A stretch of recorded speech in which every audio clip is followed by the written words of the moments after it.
Dust devils swirl around Jake's worn boots as Tempest, the stallion no man can ride, glares. 25 challengers have tasted the dirt of Catherine Sterling's corral, their pride trampled beneath hooves. Think you can do better? Catherine's voice, sharp as a whip crack, cuts through the dry air. Jake knows her husband's secret and Tempest's. Cowboys from the Pretenders, the men from the boys. Her name was Catherine Sterling, and she owned the finest piece of horse flesh this side of the Rio Grande. A black stallion named Tempest, 17 hands high, with eyes like coal and a spirit that had never been broken. Not by the 25 men who tried, not by the silver-tongued horsers who'd come from as far as Kansas City with their ropes and their boasts and their wounded pride. But Catherine Sterling wasn't looking for just any rider. She was looking for a real cowboy, the kind her late husband had been before consumption took him to his grave 3 winters past. The kind who understood that earning a horse's respect was different than breaking its will. The kind who knew that some things in this world couldn't be conquered, only partnered with. So she made her proclamation at the general store on a Tuesday morning when the whole town was listening. If you're a real cowboy, prove it on my stallion. Ride him for 10 minutes without being thrown, and I'll pay you $50 gold. But if you can't, don't come back to my ranch pretending you're something you're not. $50 was more money than most men saw in 6 months. It was enough to buy a decent spread, enough to start a life, enough to make a man think he could take shortcuts to glory. And that's exactly what happened. They came in waves. First, the local boys, the ones who'd grown up thinking they knew horses because they'd ridden plow mules to church on Sundays. Then the drifters, leather-faced men with tobacco stains and tall tales, who figured they'd seen enough country to handle any four-legged creature. Finally came the professionals, the rodeo riders and horse trainers, who carried their reputation in their swagger and their failure in their limp when they left. Each man who approached Tempest thought he had the answer.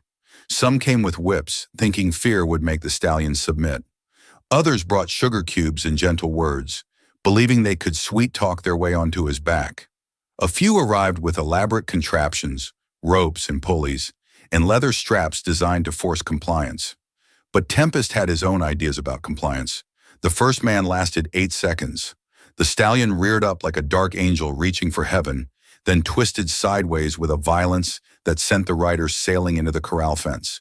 The second man made it to 15 seconds before Tempest decided he'd had enough and bucked with a precision that would have impressed a mathematician. The third, fourth, and fifth men learned that pride goes before a fall, and sometimes the fall comes with hoof prints. By the end of the first week, the town doctor had treated more bruised ribs and wounded egos than he'd seen since the last cattle drive went sideways. But still, they came. Word had spread beyond Dry Creek Valley. Now cowboys rode in from neighboring counties, drawn by the challenge and the gold like moths to a flame that would surely burn them. Catherine Sterling watched it all from her porch, arms folded, expression unreadable as stone. Some folks whispered she was cruel, setting up men to fail for her own amusement. Others said she was testing fate, that no horse was worth the bones being broken in her corral. But Catherine knew something they didn't. She knew her husband had ridden Tempest.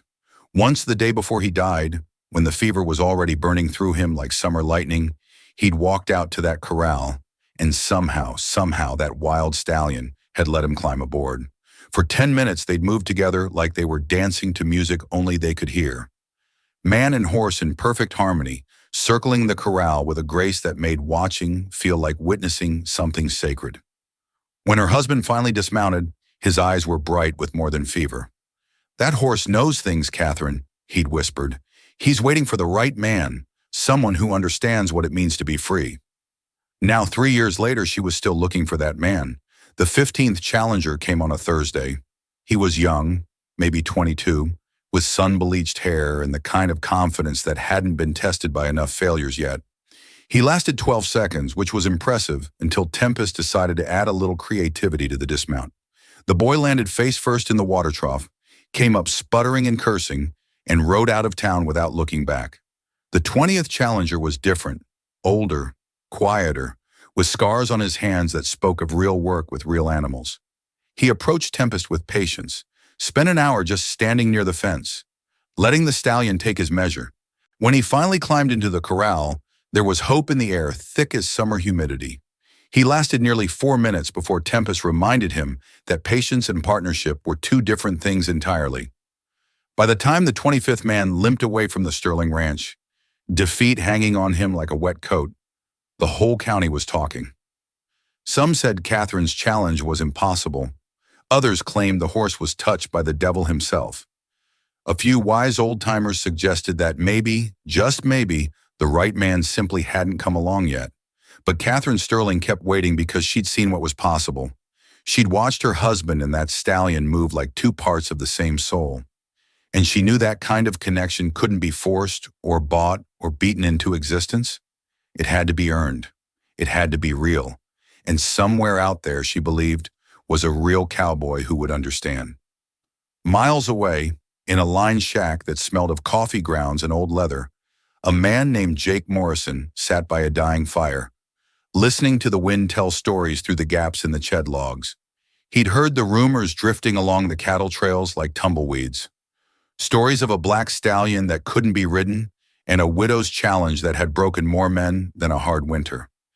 Jake had been alone for so long that solitude felt like an old friend. He worked the far pastures for the Double Bar Ranch, checking fence lines and doctoring sick cattle, seeing other humans maybe once a month when he rode into town for supplies. It was honest work that paid honest wages, and it suited a man who'd learned that people could hurt you in ways that cattle never would. But something about those stories nagged at him. Not the gold, though $50 would buy a lot of beans and bacon. Not the challenge, though he'd ridden his share of difficult horses.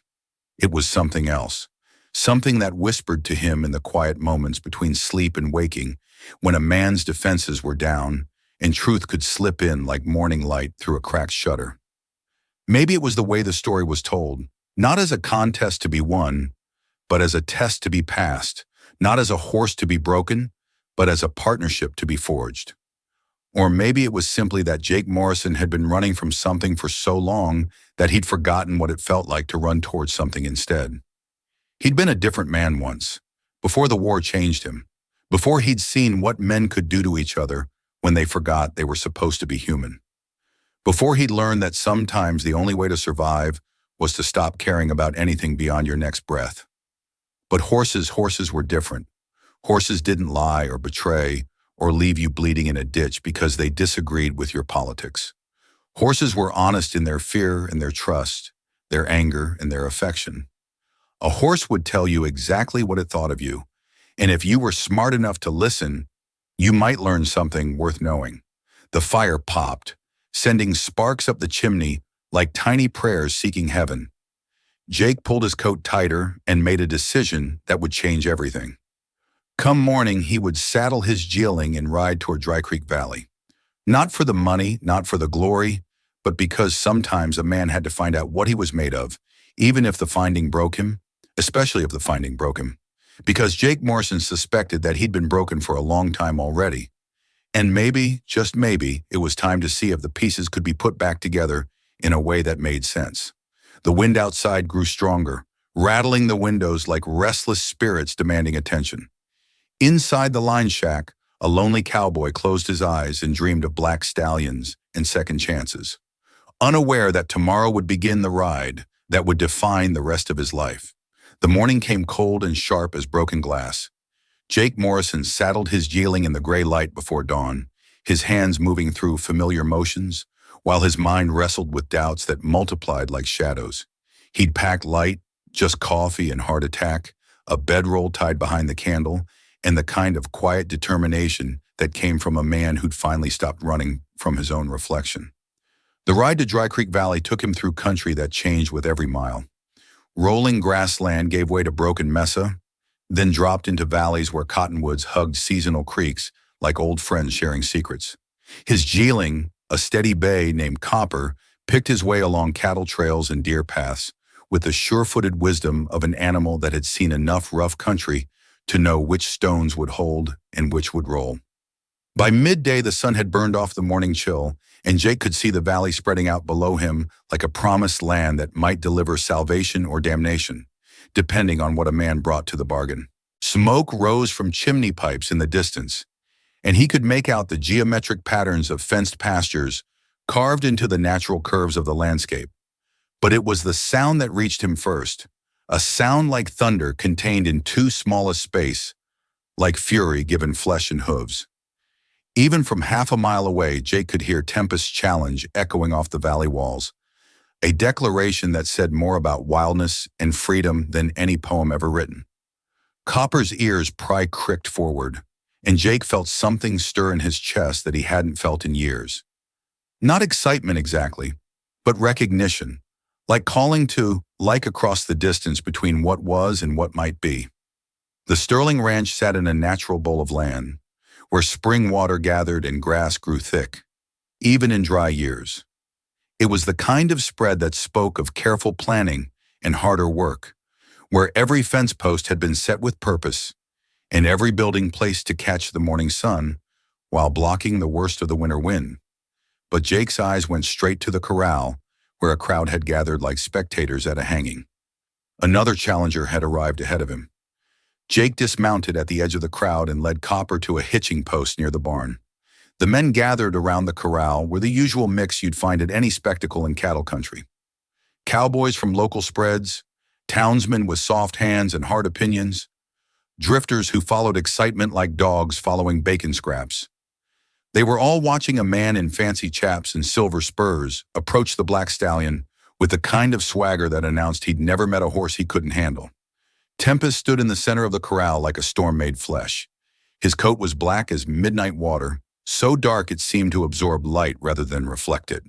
His neck arched with the pride of something that had never bowed to any man's will. And when he moved, it was with the fluid power of controlled lightning. This wasn't just a horse, Jake realized. This was something closer to a force of nature that happened to have 4 legs and a heartbeat. The challenger approached with a rope in one hand and confidence dripping from him like summer sweat. He'd clearly done this before, knew all the tricks, had the kind of reputation that preceded him like dust before a storm.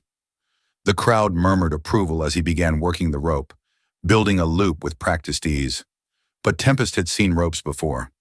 When the loop settled over his neck, the stallion's reaction was immediate and devastating. He reared up on his hind legs, front hooves pawing the air like he was trying to claw his way to heaven, then came down with a force that shook the ground. The rope went slack as he spun sideways, using momentum and geometry to create an opening that the challenger never saw coming. The man hit the dirt hard enough to knock the wind from his lungs and the arrogance from his posture. He rolled away from the stallion's hooves, came up gasping and dusty, and for a moment Jake thought he might be smart enough to stay down. But pride makes fools of better men than this one, and he grabbed for the rope again. Tempest's patience had limits, and this challenger had just found them. What followed wasn't pretty. The stallion didn't just buck. He orchestrated a symphony of controlled violence that spoke to years of dealing with men who thought they could take by force what could only be given freely. He twisted and turned, reared and spun, using every trick that evolution and experience had taught him about removing unwanted passengers from his back. The challenger lasted maybe 30 seconds before Tempest decided the conversation was over. A final decisive buck sent the man flying toward the fence with enough force to rattle the rails. He landed in a heap of expensive leather and wounded pride, then crawled toward the fence like a man trying to remember which end was up. The crowd was already dispersing, muttering among themselves about impossible horses and foolish challenges. When Jake finally saw her clearly for the first time, Catherine Sterling stood on the ranch house porch like she was holding court with the sky itself. She wasn't beautiful in the way that stopped conversations in saloons, but there was something about her that made you forget to look away. Her hair was the color of autumn leaves, pulled back in a way that framed a face that had learned to weather storms without breaking. Her dress was practical rather than pretty, but it fit her the way good leather fits a working man's hands, shaped by purpose and strengthened by use. But it was her eyes that held Jake's attention. They were the color of winter sky, gray with hints of blue that suggested depths you might never reach bottom of. They were the eyes of someone who had loved deeply and lost completely, who had been broken and rebuilt herself stronger than before. They were eyes that had seen through 25 men's pretenses and found them wanting. Now those eyes were looking at Jake with the kind of assessment that could weigh a man's soul and find it either worthy or lacking in the space of a heartbeat. He felt exposed under that gaze, like she could see past all his carefully constructed defenses to the scared, hollow man he'd been trying to hide from for so long. "Are you here to try your luck with my horse?" Emma, she called down from the porch, her voice carrying clearly across the distance between them. Jake touched the brim of his hat, a gesture that came from somewhere deeper than manners. "Thinking about it, ma'am." She studied him for a long moment, taking in his worn but well-maintained gear. The way he moved around horses like he belonged in their world. The quiet confidence that came from years of honest work rather than empty boasting. "What makes you different from the others?" It was a fair question, and Jake found himself considering it seriously rather than reaching for the easy answer. What did make him different? He wasn't stronger than some of the men who'd tried. He certainly wasn't richer or better connected. He didn't have a reputation that preceded him or skills that set him apart from every other cowboy who'd learned his trade on the back of difficult horses. But maybe that was the answer. "Can't say that I am different, ma'am," he said finally. "But I'm not here to prove anything to anybody. Not to you, not to that crowd, not even to myself. I'm just here to see if that horse and I might find some common ground." Something shifted in Catherine Sterling's expression, a softening around the edges that suggested his words had found their mark. She came down from the porch with the fluid grace of someone who'd learned to move efficiently through a world that didn't waste motion, and Jake caught the scent of lavender soap and honest work as she approached. "What's your name, cowboy?" "Jake Morrison, ma'am. I work the line shacks for the double bar up north of here." "Catherine Sterling." She extended her hand, and when Jake took it, he was surprised by the strength in her grip, the calluses that spoke of real work with real consequences. "You ever been married, Jake Morrison?"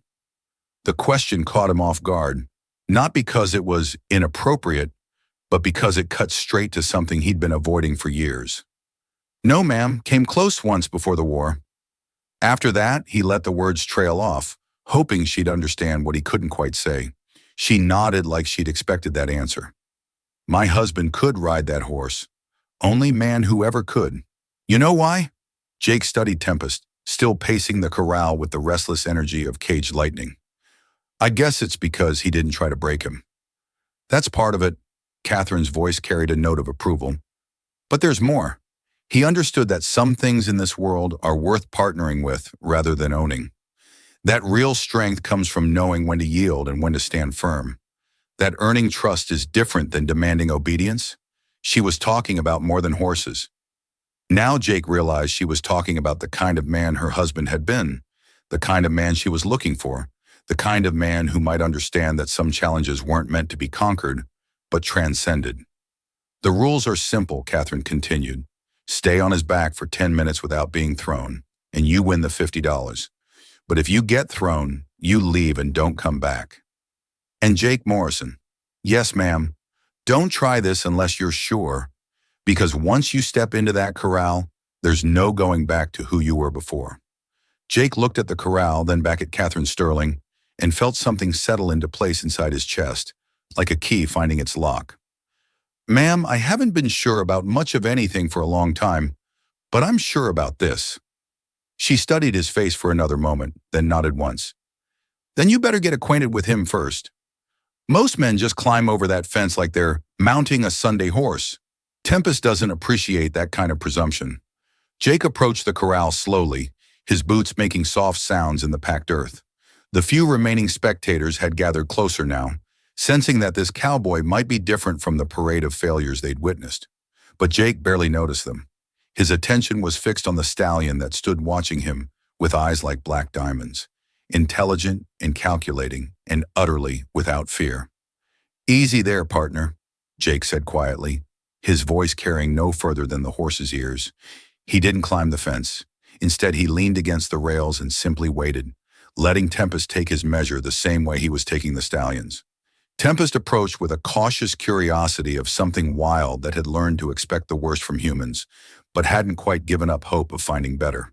He came within 10 ft of the fence and stopped, nostrils flaring as he caught Jake's scent.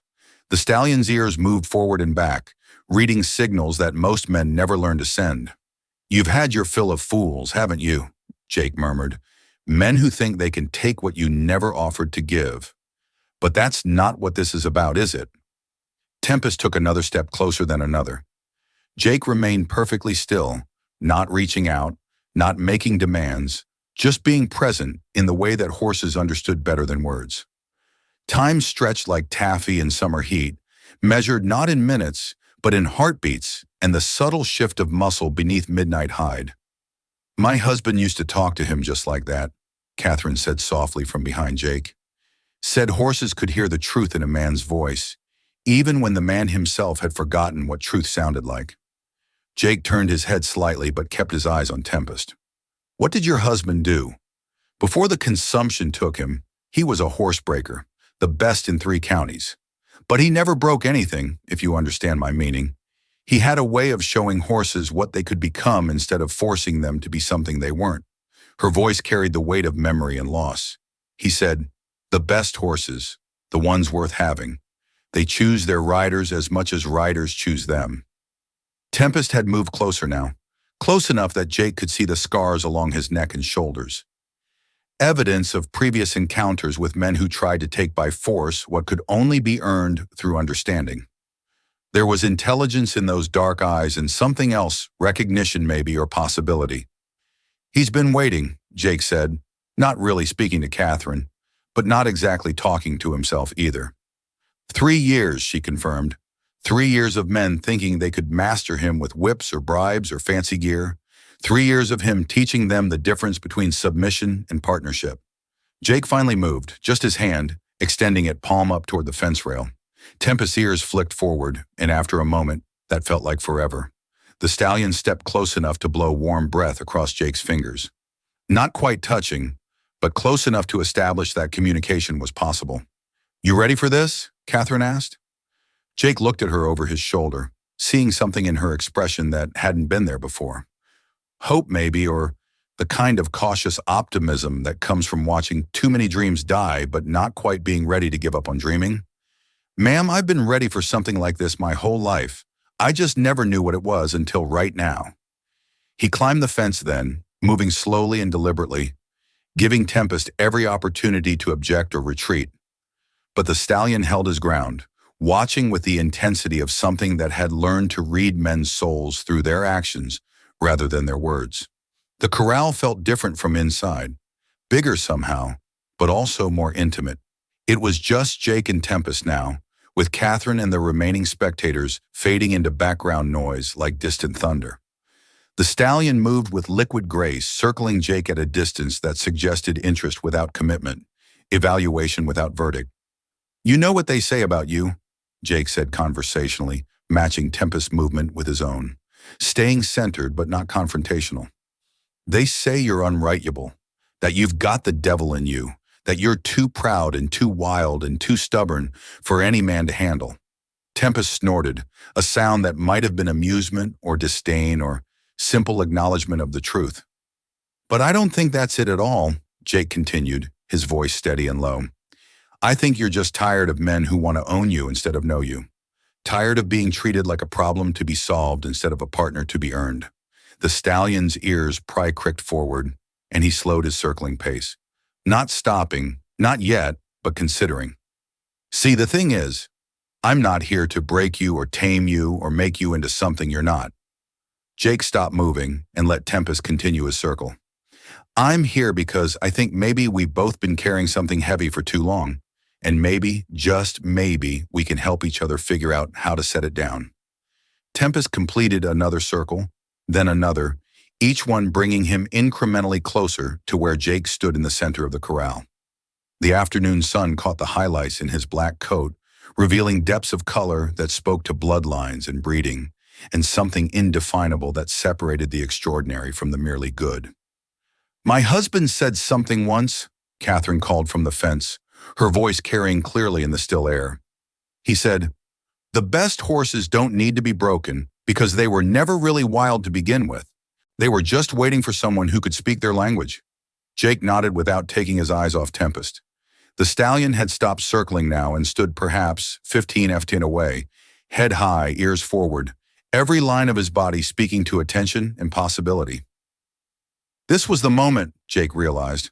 The moment when everything would be decided not by force or cleverness or determination, but by something much more elusive and infinitely more valuable. Trust. You want to know the truth? Jake said, his voice barely above a whisper, but somehow carrying to every corner of the corral. I'm scared. Not of you, but of what happens if this doesn't work.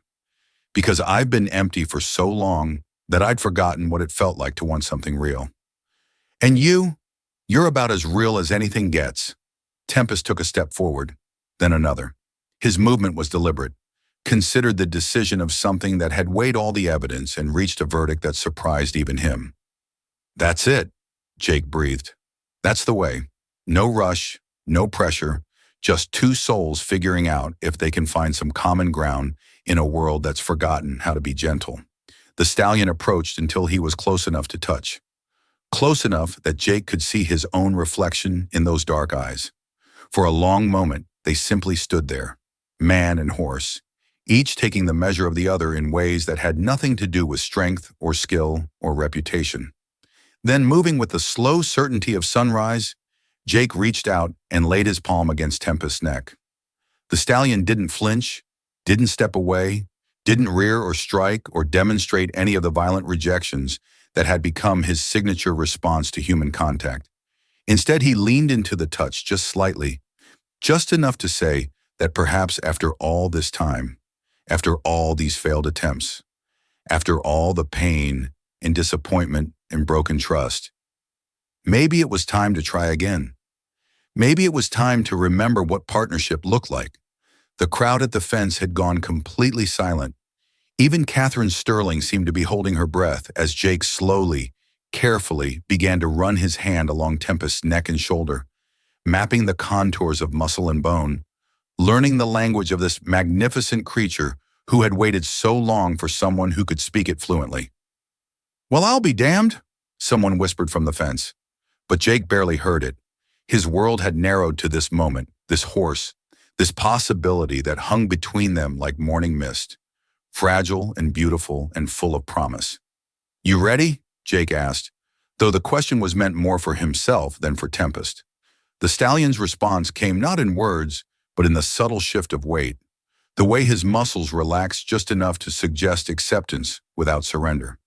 Jake moved to Tempest's left side, his hand never leaving contact with the horse's coat. Each movement was deliberate, telegraphed well in advance, giving the stallion every opportunity to object or withdraw consent.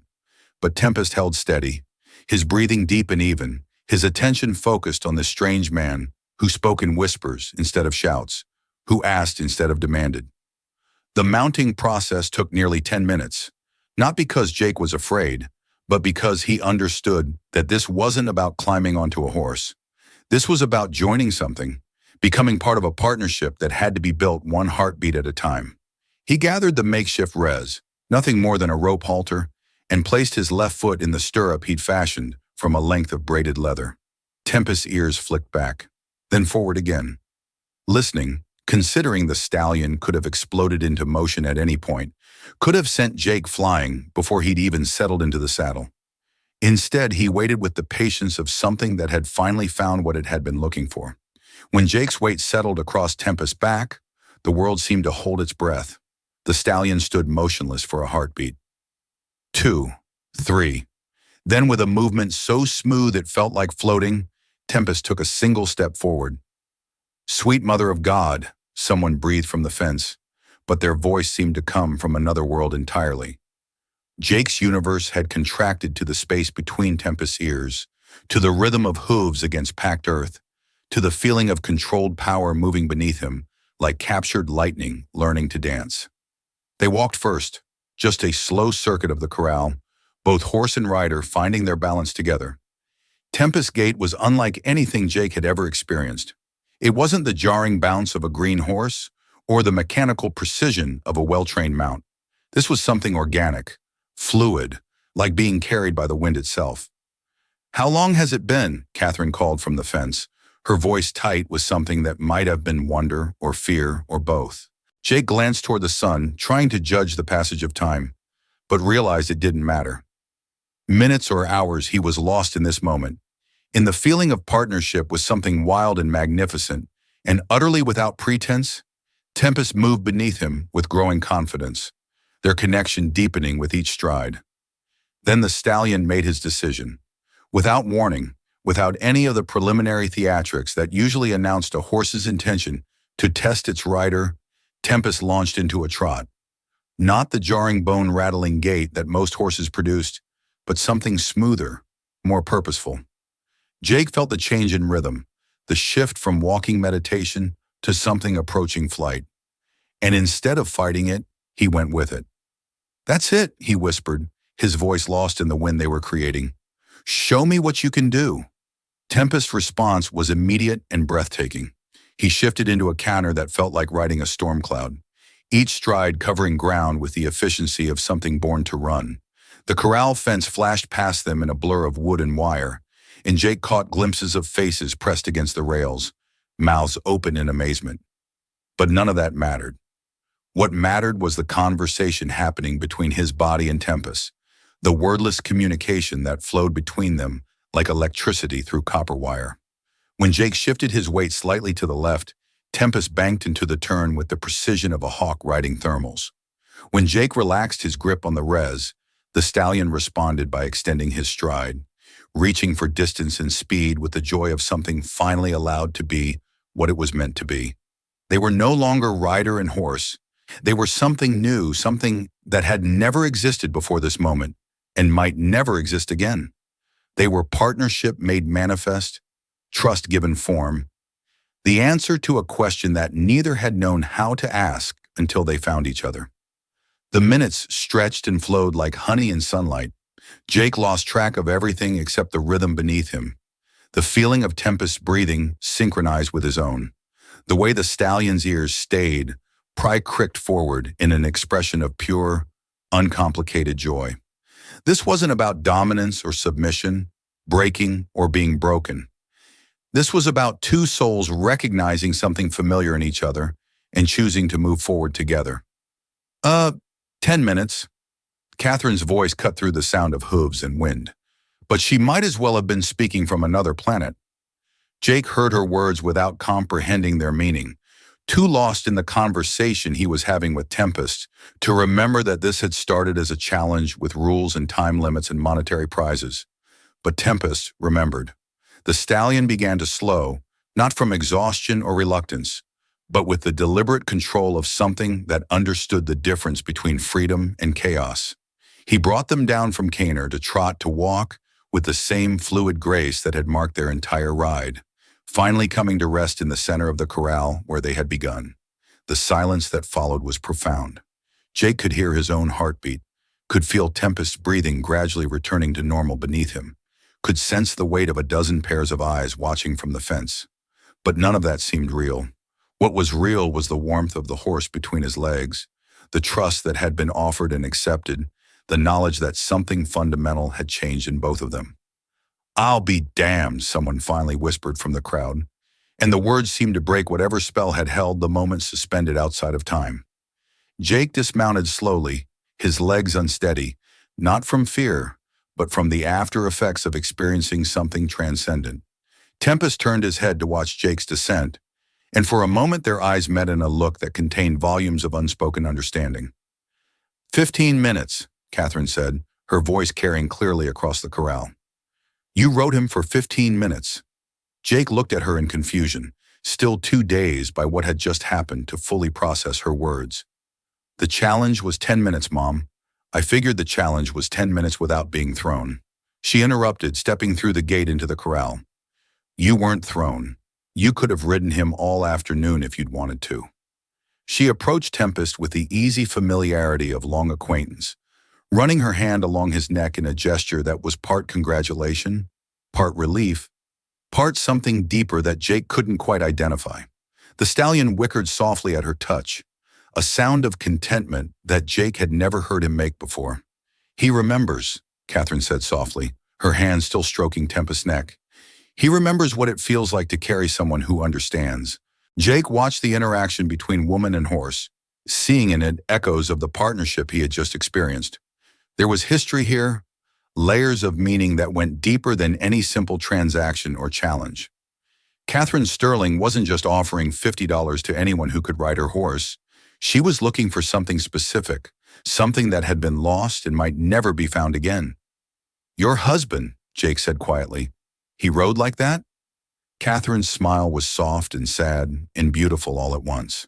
"He rode exactly like that, like he was born to it, like Tempest was born to carry him." She looked at Jake with eyes that held depths he was only beginning to understand. "I haven't seen anything like it since the day he died." The crowd at the fence was beginning to disperse now, the spectacle over, the impossible made routine by the simple fact of its accomplishment. But Jake barely noticed their departure. His attention was fixed on Catherine. On the way, she looked at him with something that might have been recognition or gratitude, or the first stirrings of something neither of them was ready to name. "The money," she said, reaching into the pocket of her dress. $50 as promised." Jake looked at the gold coins in her palm, then back at her face. The money seemed suddenly irrelevant, a detail from a different world where such things mattered. "Keep it," he said. This wasn't about the money. Catherine's eyebrows rose in surprise. Then what was it about? Jake looked at Tempest, who stood between them, like a bridge connecting two souls who had been walking parallel paths without knowing it. "I think it was about finding something I didn't know I was looking for." "And what was that?" He met her eyes, seeing in them the same recognition he felt stirring in his own chest. Home, maybe, or at least the possibility of it. Catherine Sterling had been alone for 3 years. 3 years of managing a ranch by herself, of making decisions that affected not just her own future, but the future of every animal in her care. 3 years of well-meaning neighbors offering advice she didn't need, and suitors offering protection she didn't want. 3 years of proving to herself and everyone else that she could survive without a man's help.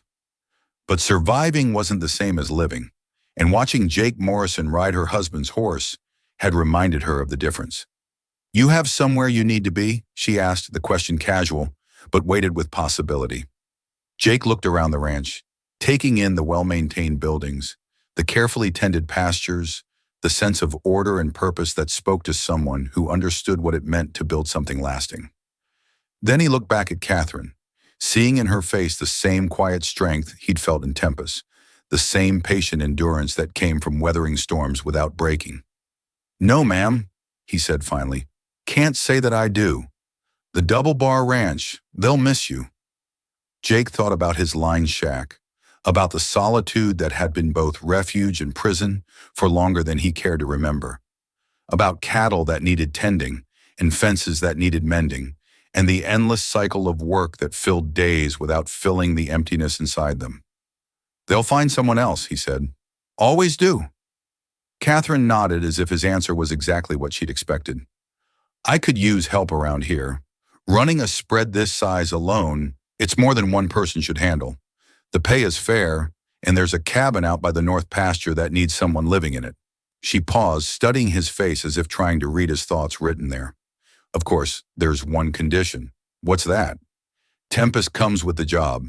He needs someone who understands him, someone who can work with him instead of against him. Think you might be interested in that kind of partnership?"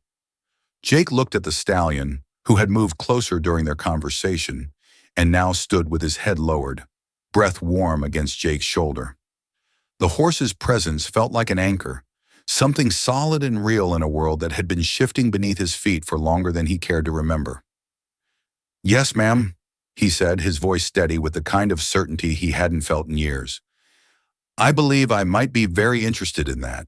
Catherine's smile was like sunrise after a long night, warm and bright and full of promise. "Then welcome to the Sterling Ranch, Jake Morrison. I have a feeling this is going to be the beginning of something good." As if in agreement, Tempest lifted his head and whinnied once, a sound that echoed across the valley like a declaration of new beginnings. The sun was setting now, painting the sky in shades of gold and crimson that matched the hope stirring in Jake's chest. He had come here looking for a challenge and found something infinitely more valuable. He had found a place where his skills were needed, his presence welcomed, his future suddenly bright with possibilities he had never dared to imagine. But most importantly, He had found what every real cowboy spent his life searching for, whether he knew it or not. He had found home. The seasons turned like pages in a well-worn book, each one marking changes that went deeper than weather or work routines. By the time spring returned to Dry Creek Valley, Jake Morrison had become as much a part of the Sterling Ranch as the cottonwoods by the creek, or the morning mist that clung to the pastures like a gentle blessing. He had moved into the cabin by the north pasture, a sturdy structure that had sat empty too long but welcomed him like it had been waiting. The windows faced east toward the sunrise, and from his porch he could see Tempest grazing in the far meadow, the stallion's black coat gleaming like polished obsidian in the early light. The work suited him in ways he hadn't expected. Not just the familiar rhythm of ranch life, the mending and building and tending that filled his days with purpose, but the partnership that had grown between him and the horse that had changed everything. Tempest had become more than a mount, more than a working animal. He had become a translator of Jake's intentions, carrying him across the range with the understanding that comes from shared experience and mutual respect. Catherine had watched this partnership develop with the quiet satisfaction of someone who had planted seeds in good soil and seen them flourish beyond her wildest hopes. She had also watched Jake himself change, seen the hollow look leave his eyes, witnessed the gradual return of something that might have been joy if it hadn't been buried so deep for so long. But it was the moments between work that spoke loudest about what was growing between them. The shared cups of coffee on her porch when the evening chores were done, the conversations that started about cattle and weather and ended up touching on dreams and losses, and the careful hope that maybe, just maybe, the future could be different from the past. "You know," Catherine said one evening as they sat watching the sun paint the western sky in shades of copper and gold, "I never thanked you properly." Jake looked at her over the rim of his coffee cup, puzzled. "For what? For proving me right?" She smiled, the expression soft and genuine. "For 3 years I insisted that Tempest wasn't unwritable, just misunderstood, that he was waiting for the right man, someone who could see past his reputation to what he really was. Most folks thought I was fooling myself, holding on to something that couldn't be held. And now they see what I always knew was possible." She paused, her gaze drifting toward the pasture where Tempest stood silhouetted against the evening sky. "Sometimes the most worthwhile things in life are the ones you have to wait for." There was something in her voice, a weight behind the words that suggested she wasn't talking only about horses. Jake felt his heart skip a beat, recognizing the moment for what it was, the careful opening of a door that had been locked for too long. "Catherine," he said quietly, setting down his cup and turning to face her fully, "I need you to know something." She met his eyes, steady and patient, giving him the space to find the words he'd been carrying inside him, like a burden too heavy to bear alone. "I came here thinking I was just a man looking to prove himself on a difficult horse. But what I found," he paused, searching for words adequate to the enormity of what he felt. "What I found was a place where I could remember who I used to be before the war, before all the running and hiding and trying to outrun the ghosts that followed me home." Catherine reached across the space between their chairs and took his hand in hers, her touch warm and steady and utterly without hesitation. "You found yourself," she said simply, "same as Tempest found himself when you showed him what partnership could look like instead of domination. I found more than that." Jake's voice was rough with emotion he'd kept locked away for years. "I found you." The kiss that followed was inevitable as sunrise, gentle as spring rain, and full of the promise that some things lost could be found again, that some broken places could heal stronger than they'd ever been before. When they finally broke apart, the stars had begun to appear overhead, and somewhere in the distance, Tempest called out once, a sound that seemed to bless what was beginning between them. "Marry me," Jake said, the words coming from somewhere deeper than thought or planning. "I know it's sudden. I know I don't have much to offer except a cowboy's wages and a heart that's finally remembered how to hope."